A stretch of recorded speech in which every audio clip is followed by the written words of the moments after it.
قال الله تعالى في قرآنه الكريم: وإذ قال ربك للملائكة إني جاعل في الأرض خليفة قالوا أتجعل فيها من يفسد فيها ويسفك الدماء ونحن نسبح بحمدك ونقدس لك قال إني أعلم ما لا تعلمون. صدق الله. رب اشرح لي صدري ويسر لي أمري واحلل عقدة من لساني يفقهوا قولي. إن أريد إلا الإصلاح ما استطعت وما توفيقي إلا بالله അലൈഹി തവക്കൽതു വ ഇലൈഹി ഉനീബ്. സത്യവിശ്വാസികളെ, വിശ്വാസിനികളെ, അള്ളാഹുവിൻ്റെ കൽപ്പന പ്രകാരം ജീവിതത്തെ ചിട്ടപ്പെടുത്തിയെടുത്ത്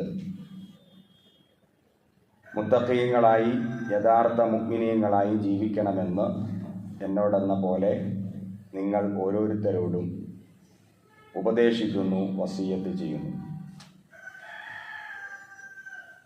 അല്ലാഹു സുബ്ഹാനഹു വ തആല യഥാർത്ഥ മുത്തഖീങ്ങളിൽ നാം ഏവരെയും ഉൾപ്പെടുത്തുമാറാകട്ടെ. അവൻ്റെ ജന്നാത്തുൽ ഫിർദൗസിലും ഇതുപോലെ ഒരുമിച്ച് കൂട്ടി അനുഗ്രഹിക്കുമാറാകട്ടെ. കഴിഞ്ഞ ഖുതുബയിൽ ഇസ്ലാമിൻ്റെ രാഷ്ട്രീയപരമായ കാര്യങ്ങളും അതിൻ്റെ ഭരണ നേട്ടങ്ങളും ഖിലാഫത്തുർ റാഷിദ അഥവാ സച്ചരിതരായ ഖലീഫമാർ അവരുടെ കാലഘട്ടവുമായി ബന്ധപ്പെട്ട ചില കാര്യങ്ങളുമാണ് പറഞ്ഞു വച്ചത്. നമ്മളൊക്കെ മനസ്സിലാക്കിയതുപോലെ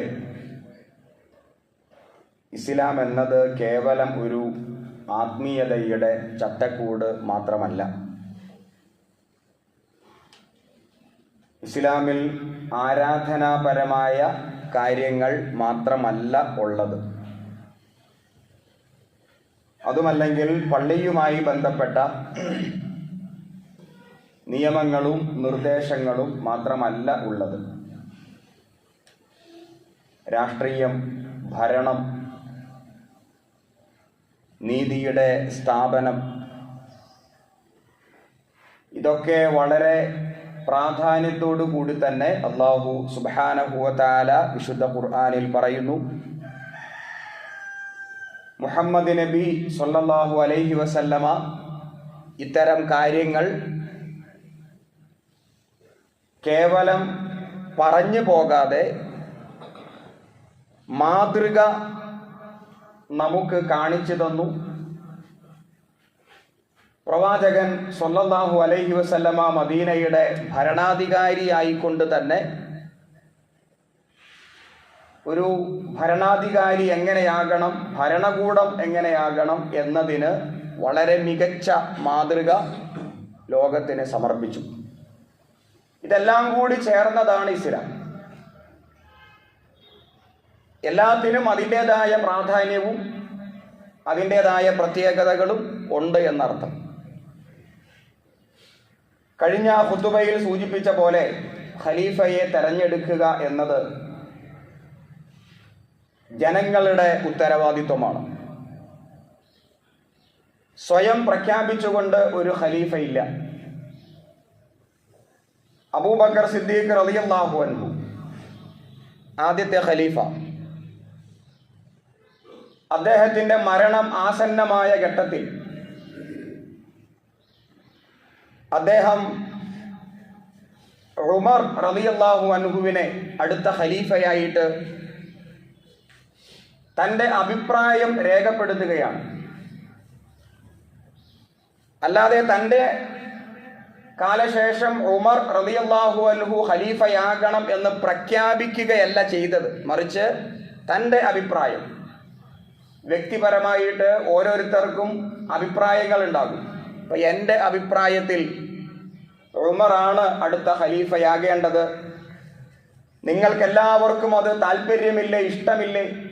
മരണാസന്നനായി കിടക്കുന്ന അബൂബക്കർ സിദ്ദീഖ് റളിയല്ലാഹു അൻഹു ഈ ഒരു അഭിപ്രായം രേഖപ്പെടുത്തിയിട്ടാണ് വഫാത്തായത്. ഇമാം തൊബരി അതുപോലെ പ്രഗത്ഭരായ ചരിത്ര ഗവേഷകന്മാരൊക്കെ ഈ ഒരു ചരിത്രത്തെ നമ്മുടെ മുമ്പിൽ അവതരിപ്പിക്കുന്നുണ്ട്. അങ്ങനെ അബൂബക്കർ സിദ്ദീഖ് റളിയല്ലാഹു അൻഹു അദ്ദേഹത്തിന്റെ മരണം നടന്നു കഴിഞ്ഞു. ജനങ്ങൾ ഉമർ റളിയല്ലാഹു അൻഹുവിനെ ഖലീഫയായി തെരഞ്ഞെടുത്തു. നേരത്തെ ഉണ്ടായിരുന്ന മുൻ ഖലീഫയുടെ അഭിപ്രായത്തെ കൂടി പരിഗണിച്ചുകൊണ്ട് മഹാഭൂരിപക്ഷം വരുന്ന ആ രാഷ്ട്രത്തിലെ ജനങ്ങൾ അടുത്ത ഖലീഫയെ തെരഞ്ഞെടുക്കും. ഉമർ റളിയല്ലാഹു അൻഹു അദ്ദേഹത്തിന്റെ മരണം ആസന്നമാകുന്ന ഒരു ഘട്ടമുണ്ട്. ആ സന്ദർഭത്തിൽ അദ്ദേഹം ഒരു സമിതിയെ രൂപീകരിക്കുകയാണ്. ഒരു സമിതിയെ രൂപീകരിച്ചിട്ട് ആ സമിതിയോട് പറയുന്നു, എൻ്റെ കാലശേഷം നിങ്ങൾ പ്രഗത്ഭനായ ഒരാളെ ഖലീഫയായിട്ട് പേര് നിർദ്ദേശിക്കണം. രാജ്യത്തുള്ള ജനങ്ങൾക്ക് താല്പര്യമുണ്ടെങ്കിൽ അദ്ദേഹം ഖലീഫയായിട്ട് രംഗത്ത് വരണം എന്നു മാത്രമല്ല, ഉമർ റളിയല്ലാഹു അൻഹു ഇപ്രകാരം കൂടി പറയുകയുണ്ടായി, മുസ്ലിങ്ങളുമായി കൂടിയാലോചിക്കാതെ ബലം പ്രയോഗിച്ച് ആരെങ്കിലും ഖലീഫയാകാൻ ശ്രമിക്കുന്നുവെങ്കിൽ അവനെ കൊന്നുകളയണം. അവൻ മുസ്ലിം അല്ല എന്നർത്ഥം, അവൻ രാജ്യദ്രോഹിയാണ് എന്നർത്ഥം. ഇത് ഉമറിന്റെ വാക്കുകളാണ്. അതായത് ബലം പ്രയോഗിച്ച് ആരെങ്കിലും ഖലീഫയാകാൻ ശ്രമിക്കുന്നുവെങ്കിൽ രാജ്യത്തുള്ള ജനങ്ങളുടെ താല്പര്യമില്ലാതെ സ്വയം പ്രഖ്യാപിച്ചുകൊണ്ട് ആരെങ്കിലും ഖലീഫയാകാൻ ആഗ്രഹിക്കുന്നുവെങ്കിൽ അവനെ കൊന്നുകളയണം. അത്ര ധീരമായ അഭിപ്രായം രേഖപ്പെടുത്തിയ വ്യക്തി കൂടിയാണ് ഉമർ റളിയല്ലാഹു അൻഹു. അദ്ദേഹം ഒരു സമിതിയെ ഏർപ്പെടുത്തി. പിന്നീട് ആ സമിതിയാണ് ഉമർ റളിയല്ലാഹു അൻഹുവിന്റെ കാലശേഷം അടുത്ത ഖലീഫയെ തെരഞ്ഞെടുക്കാനായിട്ട് നേതൃത്വം വഹിച്ചത്. അങ്ങനെയാണ് ഉസ്മാൻ റളിയല്ലാഹു തആല അൻഹു അദ്ദേഹം അടുത്ത ഖലീഫയായി രംഗത്ത് വരുന്നു. അതും ജനം തെരഞ്ഞെടുത്ത ഖലീഫയാണ്. കഴിഞ്ഞ ഖുതുബയിൽ സൂചിപ്പിച്ച പോലെ 10 വർഷക്കാലം അദ്ദേഹം ഇസ്ലാമിക ഭരണകൂടത്തിന്റെ ഖലീഫയായിട്ട് പ്രവർത്തിക്കുന്നു. ഉസ്മാൻ റളിയല്ലാഹു തആല അൻഹു അദ്ദേഹവും രക്തസാക്ഷിയാവുകയാണ്. ഉസ്മാൻ റളിയല്ലാഹു അൻഹു അദ്ദേഹത്തിന്റെ കാലഘട്ടത്തിൽ കുറെ പ്രശ്നങ്ങളൊക്കെ ഉണ്ടായിത്തീരുന്നു. അദ്ദേഹത്തിനെതിരെ ഒരു ചെറിയ ന്യൂനപക്ഷം സംഘടിക്കുന്നു, ഒരു ചെറിയ ഫിത്ന ഉണ്ടാകുന്നു. അത് സവിസ്തരം നമുക്ക് പറയാൻ സമയമില്ല. ആ ഫിത്നയെ ഉസ്മാൻ റളിയല്ലാഹു അൻഹു അടിച്ചമർത്തുന്നില്ല. മുസ്ലിങ്ങൾക്കെതിരെ ആയുധമെടുക്കാൻ ഞാൻ ആഗ്രഹിക്കുന്നില്ല എന്ന് അദ്ദേഹം പ്രഖ്യാപിക്കുന്നു. ഉസ്മാൻ റളിയല്ലാഹു അൻഹു രക്തസാക്ഷിയാകുന്നു. അതിനുശേഷം അടുത്ത ഖലീഫയെ ജനം തെരഞ്ഞെടുക്കുന്നു. അടുത്ത ഖലീഫ അലി ഇബ്നു അബീ ത്വാലിബ് റളിയല്ലാഹു അൻഹു. അലി ഇബ്നു അബീ ത്വാലിബ് റളിയല്ലാഹു അൻഹു ഖലീഫ സ്ഥാനം ഏറ്റെടുത്ത ശേഷം അദ്ദേഹത്തിന്റെ മുമ്പിലേക്ക് വന്ന ഒന്നാമത്തെ പ്രശ്നം എന്നത് ഉസ്മാന്റെ ഘാതകരെ പിടികൂടണം എന്നതാണ്. അഥവാ ഇസ്ലാമിക നിയമപ്രകാരം ഖിസാസ്, അതായത് പ്രതിക്രിയ നടപ്പിലാക്കണം. ഉസ്മാൻ റളിയല്ലാഹു അൻഹു അദ്ദേഹത്തിന്റെ ഘാതകരെ പിടികൂടി മാതൃകാപരമായി ശിക്ഷിക്കണം എന്നതാണ് അലി ഇബ്നു അബീ ത്വാലിബ് റളിയല്ലാഹു അൻഹു ഖിലാഫത്ത് ഏറ്റെടുത്ത ശേഷം അദ്ദേഹത്തിന്റെ മുമ്പിലേക്ക് വന്ന ഒന്നാമത്തെ പ്രശ്നം. ഈ പ്രശ്നത്തെ അലി റളിയല്ലാഹു അൻഹു സമീപിച്ച രീതി, ഒരു ഭരണാധികാരിയുടെ പക്വത നമുക്കവിടെ കാണാൻ കഴിയും. എടുത്തു ചാടി തീരുമാനം എടുക്കുന്നതിന് മുമ്പ് അദ്ദേഹം പറഞ്ഞു, എനിക്ക് സമയം കിട്ടണം, എനിക്ക് മതിയായ സമയം ലഭിച്ചാൽ മാത്രമേ മാതൃകാപരമായി എനിക്ക് അവരെ ശിക്ഷിക്കാൻ പറ്റുകയുള്ളൂ. പക്ഷേ പ്രമുഖരായ സഹാബിമാർ അടക്കം, ആയിഷ ബീവി റളിയല്ലാഹു തആല അൻഹ അടക്കം ഉസ്മാന്റെ ഘാതകരെ പിടികൂടിയേ പറ്റൂ എന്ന കടുത്ത നിലപാടാണ് സ്വീകരിച്ചത്. മുസ്ലിങ്ങൾക്കിടയിൽ അവിടെ നിന്നാണ് ഭിന്നിപ്പ് ഉണ്ടാകുന്നത്. ഐക്യത്തിൽ ഒറ്റക്കെട്ടായി പോയിക്കൊണ്ടിരുന്ന ഇസ്ലാമിക സമൂഹത്തിൽ ഭിന്നിപ്പിന്റെ സ്വരങ്ങൾ അവിടെ മുതലാണ് കാണുവാൻ തുടങ്ങിയത്. ഉസ്മാൻ റളിയല്ലാഹു അൻഹുവിന്റെ ഘാതകരെ അലി സംരക്ഷിക്കുന്നു എന്ന ദുഷ്പ്രചാരണം ശക്തിപ്പെട്ടു. ഒരിക്കലും അലി റളിയല്ലാഹു അൻഹു അങ്ങനെ സംരക്ഷിച്ചിട്ടില്ല. എനിക്ക് സമയം കിട്ടണം, അവരെ പിടികൂടാനുള്ള മതിയായ സമയം ലഭിച്ചാൽ മാത്രമേ, ആരൊക്കെയാണ് അതിൻ്റെ പുറകിൽ, ഗൂഢാലോചനയുടെ പുറകിൽ ആരൊക്കെയാണ് കലാപകാരികൾ, അത് കൃത്യമായി കണ്ടുപിടിക്കാൻ മതിയായ സമയം ലഭിക്കണം എന്ന അലിയുടെ വാദത്തെ അംഗീകരിച്ചില്ല. മറിച്ച് മറ്റൊരു വാദം അവിടെ ശക്തിപ്പെട്ടു. കൊലയാളികൾക്കും ഫിത്നക്കാർക്കും ഒപ്പമാണ് അലി റളിയല്ലാഹു അൻഹു. അതുകൊണ്ട് യുദ്ധം പൊട്ടിപ്പുറപ്പെട്ടു. ആര് തമ്മിൽ? മുസ്ലിങ്ങൾ പരസ്പരം. അങ്ങനെയുണ്ടായ ഒന്നാമത്തെ യുദ്ധമാണ് ജമൽ യുദ്ധം. ആ ജമൽ യുദ്ധത്തിന് നേതൃത്വം കൊടുത്തത് ഒരു ഭാഗത്ത് ആയിഷ ബീവി ആണെങ്കിൽ മറുഭാഗത്ത് അലി റളിയല്ലാഹു അൻഹു ആണ്. രണ്ടു കൂട്ടർ ശത്രുക്കൾക്കെതിരെ ഒറ്റക്കെട്ടായി പോരാടിയവർ പരസ്പരം പോരാടുന്ന വിചിത്രമായ കാഴ്ച, ദയനീയമായ കാഴ്ച, ഭീകരമായ കാഴ്ച. ഇസ്ലാമിക സമൂഹം അതുവരെ കണ്ടിട്ടില്ലാത്ത ദയനീയമായ ചരിത്ര യാഥാർത്ഥ്യങ്ങൾക്ക് പിന്നീട് വേദിയാവുകയാണ് ഇസ്ലാമിക രാഷ്ട്രം ചെയ്തത്.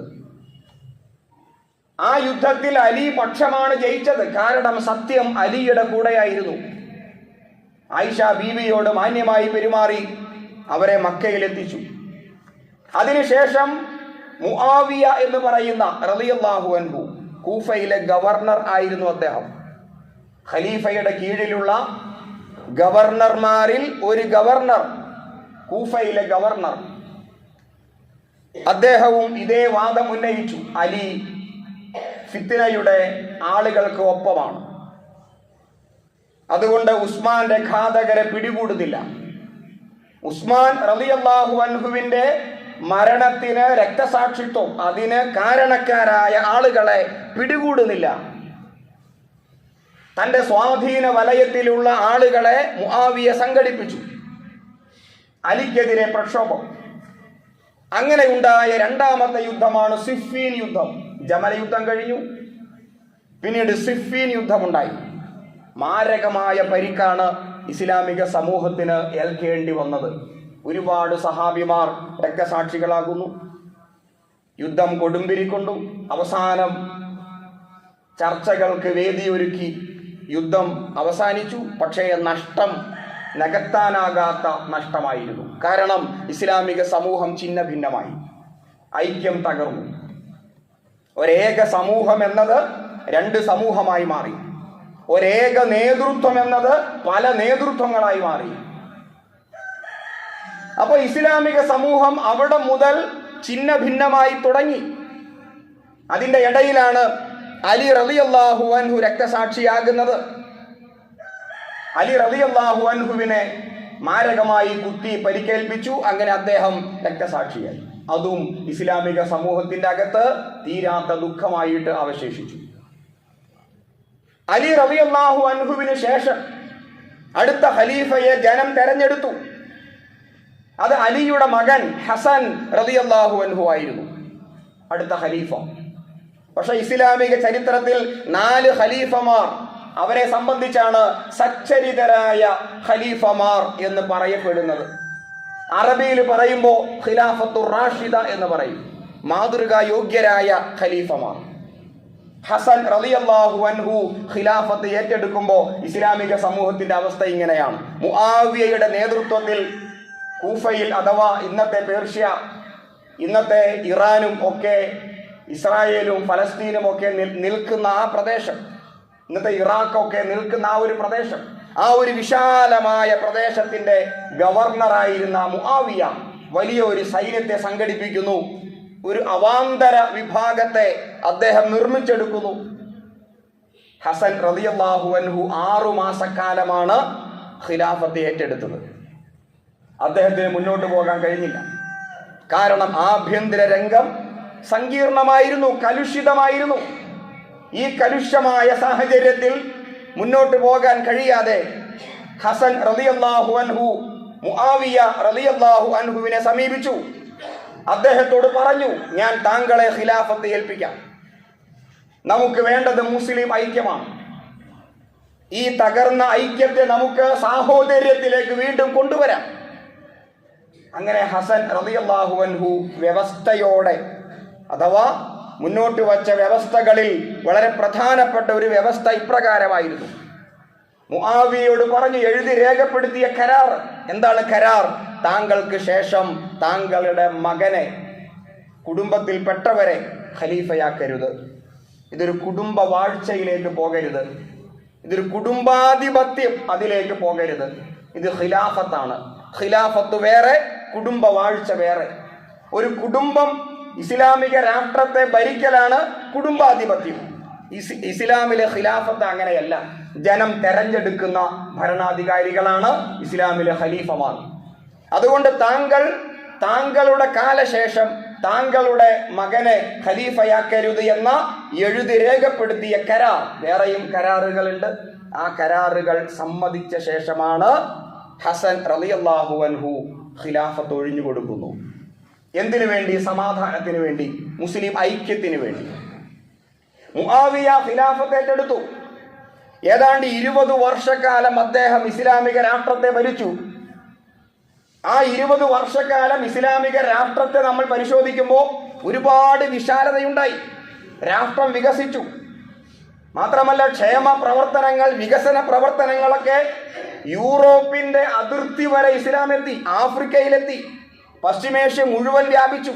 ഒരു വലിയ സൈനിക ശക്തിയായി, ഒരു വലിയ സാമ്രാജ്യമായി ഇസ്ലാം മാറി. അതൊക്കെ ശരിയാണ്. പക്ഷേ മുആവിയ റളിയല്ലാഹു തആല അൻഹു അദ്ദേഹത്തിന്റെ ജീവിതം മറ്റൊരു ശൈലിയിലാണ് സഞ്ചരിച്ചത്.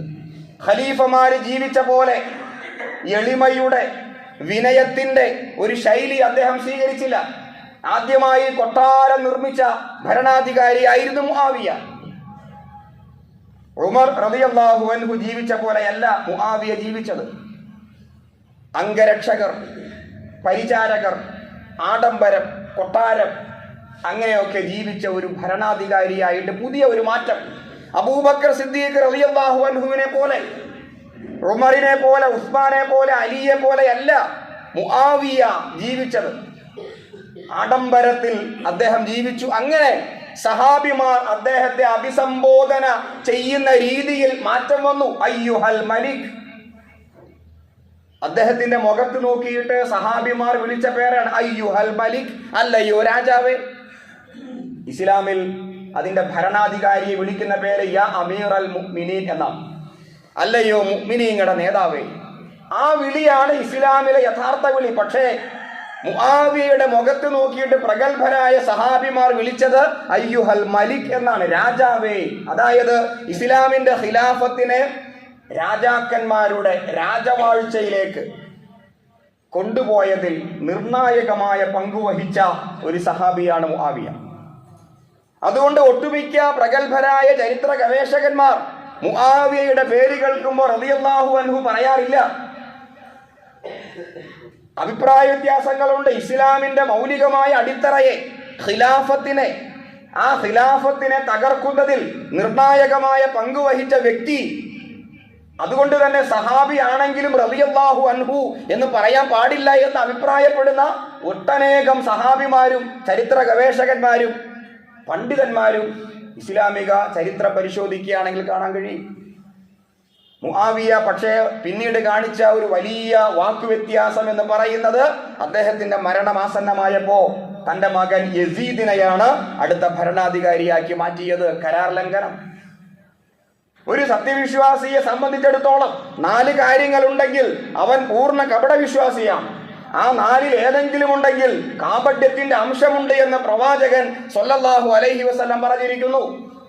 അതിൽപ്പെട്ട ഒന്നാണ് കരാറ് ചെയ്താൽ ലംഘിക്കുക എന്നത്. ഹസൻ റളിയല്ലാഹു അൻഹു മുആവിയയ്ക്ക് ഖിലാഫത്ത് ഒഴിഞ്ഞു കൊടുക്കാനുള്ള പ്രധാനപ്പെട്ട കാരണം മുസ്ലിങ്ങളുടെ ഐക്യത്തെ മുൻനിർത്തിയാണ്. മുസ്ലിങ്ങൾ ഭിന്നിക്കാതിരിക്കാൻ വേണ്ടിയാണ്, സമാധാനത്തിന് വേണ്ടിയാണ്. അതല്ലാതെ ഹസൻ റളിയല്ലാഹു അൻഹുവിന് ഖലീഫയാകാനുള്ള യോഗ്യതയില്ലാത്തത് കൊണ്ടല്ല. പക്ഷെ മുആവിയ ചെയ്ത പണി ആ കരാറിൽ പ്രത്യേകമായി രേഖപ്പെടുത്തിയിരുന്നല്ലോ, മകനെ ആക്കരുത്. മകനെ ആക്കരുത് എന്ന് പറയുമ്പോൾ അലി ഇബ്നു അബീ ത്വാലിബിന്റെ മകനാണ് ഹസൻ. അവിടെ മകനായല്ലോ. രണ്ട് വ്യത്യാസമുണ്ട്. ഒന്ന്, ജനം തെരഞ്ഞെടുത്തു. ഇത് അലി റളിയല്ലാഹു അൻഹു മകനെ പിടിച്ചാക്കിയതല്ല, മറിച്ച് ഹസൻ റളിയല്ലാഹു അൻഹുവിനെ ജനം തെരഞ്ഞെടുത്തതാണ്. ഇതുപോലെ ജനം തെരഞ്ഞെടുക്കണം, അല്ലാതെ മകനെ പിടിച്ച് ഖലീഫയാക്കരുത്, കുടുംബ ആധിപത്യം ഉണ്ടാവരുത് എന്നതാണ് കരാറിലെ വ്യവസ്ഥ. ഈ വ്യവസ്ഥയെ ലംഘിച്ചുകൊണ്ട് മകൻ യസീദിന്റെ ക്വാളിറ്റി എന്താ? യസീദിന് ഇസ്ലാമികമായ വിജ്ഞാനമില്ല, ഇബാദത്തുമായി ബന്ധപ്പെട്ട കൃത്യതയില്ല, ആത്മീയത കുറവ്, ഭരണപരമായ കഴിവില്ല, യാതൊരു ക്വാളിറ്റിയും ഇല്ലാത്ത ഒരു ഭരണാധികാരിയാകാൻ എന്തൊക്കെയാണോ ഇസ്ലാം മുന്നോട്ട് വയ്ക്കുന്നത് അതൊന്നുമില്ലാത്ത യസീദിനെയാണ് മുആവിയ അടുത്ത ഭരണാധികാരിയാക്കി മാറ്റിയത്. അങ്ങനെ 19 വർഷക്കാലം, 19 വർഷവും ഏതാണ്ട് 8 മാസക്കാലവും മുആവിയ ഇസ്ലാമിക രാഷ്ട്രത്തിന്റെ ഖലീഫയായി അദ്ദേഹം മരണപ്പെട്ടു പോയി. പിന്നീട് എന്താ സംഭവിച്ചത്? പിന്നീട് സംഭവിച്ചത് ഇസ്ലാമിന്റെ ഖിലാഫത്ത് കുടുംബ വാഴ്ചയിലേക്ക് വഴിമാറി വരുന്നു. പിന്നെ ഖിലാഫത്തില്ല, അതോടെ ഖിലാഫത്ത് അവസാനിച്ചു.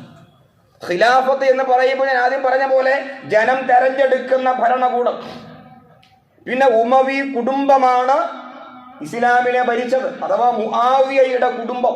ആ കുടുംബത്തിന് അറബിയിൽ പറയുന്ന പേരാണ് ഉമവി കുടുംബം എന്നത്. ഉമവി കുടുംബം ഏതാണ്ട് 90 വർഷക്കാലം ഇസ്ലാമിക രാഷ്ട്രത്തെ ഭരിച്ചു എന്ന് ചരിത്രം പറയും. ക്രിസ്തു വർഷം 661 മുതൽ ഏതാണ്ട് 750 വരെയുള്ള കാലഘട്ടം ഉമവി കുടുംബം. മുആവിയയുടെ മകൻ യസീദിന്റെ മകൻ മുആവിയ രണ്ടാമൻ, പിന്നെ അദ്ദേഹത്തിന്റെ മകൻ അല്ലെങ്കിൽ അദ്ദേഹത്തിന്റെ കുടുംബത്തിൽപ്പെട്ട മർവാൻ ഇബ്നു ഹക്കം, പിന്നെ അദ്ദേഹത്തിന്റെ കുടുംബത്തിൽപ്പെട്ട അബ്ദുൽ മലിക്. ഇങ്ങനെ ഒരു പരമ്പര ഏതാണ്ട് 90 വർഷക്കാലം, ക്രിസ്താബ്ദം 661 മുതൽ ഏതാണ്ട് 750 വരെയുള്ള കാലഘട്ടം ഒരു കുടുംബം ഇസ്ലാമിക ഭരണകൂടത്തെ നിയന്ത്രിക്കുക എന്നത് ഇസ്ലാമിക ശരീഅത്തിൽ പെടാത്തതാണ്. പക്ഷെ അതിനെതിരെ സ്വഹാബിമാർ മിണ്ടാതിരുന്നത് ഫിത്ന ഭയന്നിട്ടാണ്. കലാപം ഉണ്ടാകാൻ പാടില്ല, മുസ്ലിങ്ങൾ തമ്മിൽ പോരടിക്കാൻ പാടില്ല. ജമല യുദ്ധം ഉണ്ടായി, സിഫീൻ യുദ്ധം ഉണ്ടായി, ഒരുപാട് മുസ്ലിങ്ങൾ രക്തസാക്ഷികളായി. മുസ്ലിങ്ങൾ പരസ്പരം പോരടിക്കാതിരിക്കാൻ വേണ്ടി മൗനം പാലിച്ച ഒരുപാട് സ്വഹാബിമാരുണ്ട്, ആലിമീങ്ങളുണ്ട്. പിന്നീട് ഈ ഉമവി ഭരണകൂടം അതിനെതിരെ മറ്റൊരു കുടുംബം വിപ്ലവത്തിലേക്ക് വരുന്നു. ആ കുടുംബത്തിന്റെ പേര് അബ്ബാസികൾ എന്നാണ്. അബ്ബാസികൾ ഉമവി കുടുംബത്തിനെതിരെ വിപ്ലവം നയിക്കുന്നു. ഏതാണ്ട് ക്രിസ്തു വർഷം 750 മുതൽ 1258 വരെ ഇസ്ലാമിക ഭരണകൂടത്തെ നിയന്ത്രിച്ചത് അബ്ബാസികളാണ്. അത് മറ്റൊരു കുടുംബമാണ്. ഉമവി പോലെ അബ്ബാസികൾ മറ്റൊരു കുടുംബമാണ്. ക്രിസ്തു വർഷം 1258 വരെയുള്ള കാലഘട്ടം അബ്ബാസി കുടുംബം ഇസ്ലാമിക ഖിലാഫത്തിനെ നിയന്ത്രിച്ചു. പിന്നീട് അവിടെ നിന്ന് 1258 മുതൽ 1924 വരെ ഓട്ടോമാൻ ഖിലാഫത്ത് എന്ന് പറയും. ഓട്ടോമാൻ, ഉസ്മാനിയ ഖിലാഫത്ത് എന്ന അറബിയിൽ പറയും. അതിന്റെ ഇംഗ്ലീഷ് രൂപമാണ് ഓട്ടോമാൻ ഖിലാഫത്ത്. അപ്പോൾ നിങ്ങൾ ആലോചിച്ച് നോക്കുക, ഞാൻ ഈ ചരിത്രം വളരെ സംഗ്രഹിച്ചാണ് പറയുന്നത്. ചരിത്രപരമായ അന്വേഷണങ്ങളും വായനകളൊക്കെ നമുക്കുണ്ടായി തീരണം. അപ്പോൾ പ്രവാചകൻ സ്വല്ലല്ലാഹു അലൈഹി വസല്ലം സ്ഥാപിച്ച ഖിലാഫത്ത് 4 ഖലീഫമാർ വളരെ കൃത്യമായി മാതൃകാപരമായി കൊണ്ട് നടന്നു. നമ്മൾ അവരെ സച്ചരിതരായ ഖലീഫമാർ എന്ന് വിളിക്കുന്നു. ഖുതുബയുടെ ഇടയിൽ അവർക്ക് വേണ്ടി ദുആ ചെയ്യുന്നു. അബൂബക്കർ, ഉമർ, ഉസ്മാൻ, അലി, ഈ 4 പേർ. ഇവരുടെ ഭരണമാണ് മാതൃകാപരമായ ഭരണം. അതിനുശേഷം ഇസ്ലാമിന്റെ ഖിലാഫത്ത് കുടുംബ വാഴ്ചയിലേക്ക് വഴിമാറി പോകുന്നു. ആ കുടുംബ വാഴ്ചയിലേക്ക് ഇസ്ലാമിന്റെ ഖിലാഫത്തിനെ എത്തിക്കുന്നതിൽ നിർണായക പങ്ക് വഹിച്ച വ്യക്തിയാണ് മുആവിയ. മുആവിയയ്ക്ക് ശേഷം ഇസ്ലാമിന്റെ ഭരണക്രമം 2 കുടുംബങ്ങളാണ് ഏറ്റെടുത്തത്. ഒന്നാമത്തേത് ഉമവി കുടുംബമാണ്. ഉമവി കുടുംബത്തിന്റെ കാലശേഷം, അല്ലെങ്കിൽ അവരെ പരാജയപ്പെടുത്തി, അബ്ബാസി എന്ന് പറയുന്ന മറ്റൊരു കുടുംബം. പിന്നീട് അവരെയും പരാജയപ്പെടുത്തി ഓട്ടോമാൻ ഖിലാഫത്ത് ഏറ്റവും ദൈർഘ്യമുള്ള ഒരു കാലഘട്ടം ഇസ്ലാമിക ഭരണകൂടത്തെ നിയന്ത്രിച്ചത് ഓട്ടോമാൻ ഖിലാഫത്താണ്. 1924 വരെ 1924 വരെ തുർക്കിയിലെ ഇസ്തംബൂൾ ആയിരുന്നു ആസ്ഥാനം. അതിനെ ആസ്ഥാനമാക്കിയിട്ടാണ് ഓട്ടോമാൻ ഖിലാഫത്ത് മുന്നോട്ട് പോയത്. പക്ഷെ അതിൻ്റെ ഇടയിൽ മുസ്ലിങ്ങളുടെ ഐക്യം നഷ്ടപ്പെട്ടിരുന്നു. മുസ്ലിങ്ങൾക്കിടയിൽ ഒരുപാട് അവാന്തര വിഭാഗങ്ങൾ ശക്തിപ്പെട്ടിരുന്നു. ഒരുപാട് ആത്മീയ പ്രസ്ഥാനങ്ങൾ, ത്വരീഖത്തുകളൊക്കെ ശക്തിപ്പെട്ടിരുന്നു. മുസ്ലിങ്ങൾക്ക് ഒരു ഏക നേതൃത്വം, ആ ഏക ഖലീഫയെ അംഗീകരിക്കുന്ന മുസ്ലിങ്ങൾ വളരെ കുറവായിരുന്നു. എന്നാലും മുസ്ലിങ്ങൾക്ക് പേരിന് പറയാൻ ഒരു ഖലീഫ ഉണ്ടായിരുന്നു, ഒരു നേതാവുണ്ടായിരുന്നു. ഞാൻ കഴിഞ്ഞ ഖുതുബയിൽ പറഞ്ഞ പോലെ ലാ ഇസ്ലാമ ഇല്ലാ ബിൽ ജമാഅ, സംഘടിച്ചുകൊണ്ടല്ലാതെ ഇസ്ലാമില്ല. ലാ ജമാഅ ഇല്ലാ ബിൽ ഇമാറ, ഒരു നേതൃത്വമില്ലാതെ ഇസ്ലാമില്ല. ലാ ഇമാറ ഇല്ലാ ബിൽ ഇത്വാഅ, അനുസരണമില്ലാതെ നേതൃത്വമില്ല. ഇതാണ് ഇസ്ലാമിന്റെ രൂപം. സംഘടിച്ച് ശക്തിപ്പെട്ട് നേതാവിന്റെ കീഴിൽ അനുസരണയോടെ ചടുലമായി നീങ്ങുന്ന ഒരു സംഘമാണ് മുസ്ലിങ്ങൾ. അപ്പൊ 1924 വരെ മുസ്ലിങ്ങൾക്കൊരു നേതൃത്വം ഉണ്ടായിരുന്നു, ഒരു ഖലീഫ. പക്ഷേ ഒന്നാം ലോക മഹായുദ്ധം, രണ്ടാം ലോക മഹായുദ്ധം, ബ്രിട്ടന്റെ ആധിപത്യം, ബ്രിട്ടീഷ് ആധിപത്യം, പിന്നെ ബ്രിട്ടീഷ് സാമ്രാജ്യത്വം, നമുക്കറിയാം സൂര്യൻ അസ്തമിക്കാത്ത വലിയ സാമ്രാജ്യമായിട്ട് ബ്രിട്ടൻ മാറുന്നുണ്ട്. ആ സന്ദർഭത്തിൽ ബ്രിട്ടന്റെ ആക്രമണത്തെ ചെറുക്കാൻ കഴിയാതെ, ബ്രിട്ടന്റെ ആധിപത്യത്തിന് മുമ്പിൽ പിടിച്ചു നിൽക്കാൻ കഴിയാതെ ഓട്ടോമാൻ ഖിലാഫത്തും തകരുന്നു. കമാൽ അത്താതുർക്ക് എന്ന് പറയുന്ന നിരീശ്വരവാദിയായ, ആധുനികതയുടെ വക്താവ് എന്ന് സ്വയം വിശേഷിപ്പിച്ച, പരിഷ്കാരി എന്ന് സ്വയം വിശേഷിപ്പിച്ച, മുസ്ലിം നാമധാരിയായ എന്നാൽ മുസ്ലിം അല്ലാത്ത നിരീശ്വരവാദിയായ കമാൽ അത്താതുർക്ക് അദ്ദേഹം പ്രഖ്യാപിച്ചു, ഇനി മുതൽ ഖിലാഫത്തില്ല. അഥവാ ബ്രിട്ടന്റെ സഹായത്തോടെ ഇസ്തംബൂൾ തുർക്കിയെ ആക്രമിക്കുന്നു, ഓട്ടോമാൻ ഖിലാഫത്ത് തകരുന്നു. അതോടുകൂടി പ്രവാചകൻ മുഹമ്മദ് നബി സ്വല്ലല്ലാഹു അലൈഹി വസല്ലമ മദീനയിൽ സ്ഥാപിച്ച ഖിലാഫത്ത് സംവിധാനം തകർന്നു. പിന്നെ എന്താണ് മുസ്ലിങ്ങൾക്ക് സംഭവിച്ചത്? അതുവരെ ഒരു ഏക നേതൃത്വം. പക്ഷെ അതിൻ്റെ ഇടയിൽ അവാന്തര വിഭാഗങ്ങളൊക്കെ ഇങ്ങനെ തലപൊക്കിയെങ്കിലും ലോക മുസ്ലിങ്ങൾക്ക് ഒരു ഖലീഫ ഉണ്ടായിരുന്നു. പക്ഷേ ഖിലാഫത്തിന്റെ തകർച്ചയ്ക്ക് ശേഷം പിന്നീട് മുസ്ലിങ്ങൾക്ക് എന്ത് സംഭവിച്ചു? ഖിലാഫത്ത് ഉള്ള സമയത്ത് അറബ് ഭാഷ സംസാരിക്കുന്ന മുസ്ലിങ്ങളൊക്കെ ഒരൊറ്റ രാജ്യക്കാരായിരുന്നു. ഇപ്പോ വെട്ടിമുറിക്കപ്പെട്ടു. സൗദി അറേബ്യ ഉണ്ടായി, പിന്നെ ഖത്തർ ഉണ്ടായി, പിന്നെ നമ്മൾ ഈ കാണുന്ന ഇറാഖ് ഉണ്ടായി, അതുപോലെ ഇപ്പോൾ ഫലസ്തീൻ ഉണ്ടായി, അല്ലെങ്കിൽ ഇറാൻ ഉണ്ടായി. ഒരുപാട് അറബി ഭാഷ സംസാരിക്കുന്ന രാജ്യങ്ങളൊക്കെ വെട്ടിമുറിക്കപ്പെട്ട് അതൊക്കെ വ്യത്യസ്ത രാജ്യങ്ങളായി മാറി. ഈ കുറേ രാജ്യങ്ങളെ ബ്രിട്ടൻ കൊണ്ടുപോയി കോളനിയാക്കി. ഈജിപ്തിനെയും അതുപോലെ വളരെ ഫലഭൂഷ്ടമായ മണ്ണുള്ള പല രാജ്യങ്ങളെയും ഫ്രാൻസ് കൊണ്ടുപോയി. വേറെ കുറെ രാജ്യങ്ങൾ റഷ്യ കൊണ്ടുപോയി. ബ്രിട്ടനും ഫ്രാൻസും റഷ്യയും ചേർന്ന് അറബ് രാജ്യങ്ങളെ കോളനികളാക്കി മാറ്റി. അടിമകളെ പോലെ അറബ് രാജ്യങ്ങൾ അവർക്ക് കീഴിൽ പിന്നീട് പ്രതിവിപ്ലവങ്ങൾ ഉണ്ടായി. ഒരുപാട് സമരങ്ങളും പോരാട്ടങ്ങളും രക്തച്ചൊരിച്ചിലൊക്കെ ഉണ്ടായി. അതൊക്കെ ചരിത്രമാണ്. ഓരോ രാജ്യങ്ങൾക്കും സ്വാതന്ത്ര്യം കിട്ടിയിട്ടോ ഓരോ രാജ്യങ്ങളായി നിന്നുകൊണ്ട്, അഥവാ ദേശരാഷ്ട്രങ്ങളായിട്ട് പരസ്പരം പോരടിക്കുകയാണ്. ഇപ്പോൾ സൗദി അറേബ്യക്ക് കണ്ടുകൂടാ ഖത്തറിനെ, തിരിച്ച് ഇറാനെ കണ്ടുകൂടാ.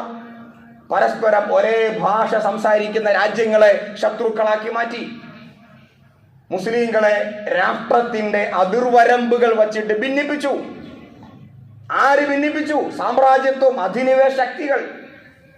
ഇന്ത്യൻ മുസ്ലിങ്ങൾ ഇവിടെയും പഠിക്കേണ്ടതുണ്ട്. ഒരുപാട് അവാന്തര വിഭാഗങ്ങൾ ശക്തിപ്പെട്ടു. മുസ്ലിങ്ങൾ ഛിന്ന ഭിന്നമായി ഐക്യമില്ലാതെ പല സ്ഥലത്ത് ചിതറി ജീവിക്കുന്ന ഒരു പ്രത്യേക സാഹചര്യമുണ്ടായി. ഇപ്പോഴത്തെ മുസ്ലിം സമുദായത്തിന്റെ അവസ്ഥയാണിത്. ഇനി ഒരു ചോദ്യം ഇതാണ്: എന്തുകൊണ്ട് ഇസ്ലാമിന്റെ ഖിലാഫത്ത് പരാജയപ്പെട്ടു? എന്തുകൊണ്ട്? ദൈവിക ദർശനമല്ലേ? ഒരു ദൈവിക ദർശനമാണെങ്കിൽ പരാജയപ്പെടാൻ പാടുണ്ടോ? എന്തുകൊണ്ട് പരാജയപ്പെട്ടു? അതൊരു ചോദ്യമാണ്. ഒരാദർശം പരാജയപ്പെടുവാൻ രണ്ട് കാരണമുണ്ട്.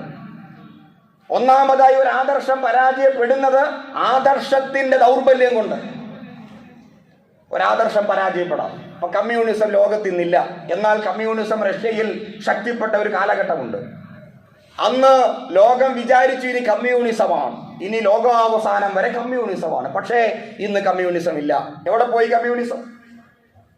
റഷ്യയിൽ നിന്ന് കമ്മ്യൂണിസം ഇല്ല, ഇന്ന് ചൈനയിൽ കമ്മ്യൂണിസം ഇല്ല. മറിച്ച് മുതലാളിത്തത്തിലേക്ക്, ക്യാപിറ്റലിസം അതിലേക്ക് വഴിമാറിയ, എന്നാൽ കമ്മ്യൂണിസം എന്ന് പേരുള്ള ഒരാശയമല്ലാതെ യഥാർത്ഥ ഇസം ഇന്ന് ലോകത്ത് എവിടെയും ഇല്ല.